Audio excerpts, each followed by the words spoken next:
Wala raw pork barrel fund sa panukalang 2.6 trillion pesos sa pambansang budget para sa susunod na taon. Pero 30% nito nakalaan sa Special Purpose Funds o SPF, bagay na tinututulan ng ilang grupo dahil para lang daw itong tida ng Pangulo.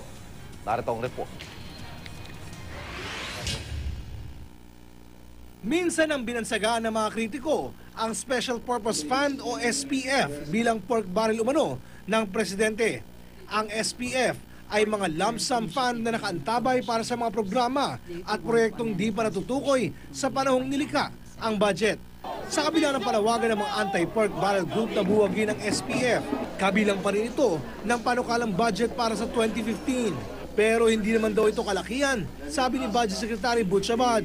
30% lamang daw ito ng panukalang 2.6 trillion pesos na 2015 national budget o katumbas ng 500 billion pesos.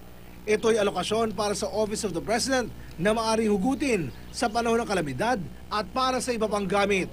Dati nang pinuna ng ilang senador ang tila pagtalaga umano ng gobyerno ng pondo para sa mga proyekto at programang di naman inaprubahan ng Kongreso. Pero ayon kay Abad, pinapayagan naman ng General Appropriations Act ang mga unprogrammed allocations. Gayunman, inamin din niya na ang sabi ng Korte Suprema, anumang augmentation ay dapat may appropriations cover. Pero para sa ilang mambabatas, maluwag ang sistemang ito at madali raw pasukin ng katiwalian.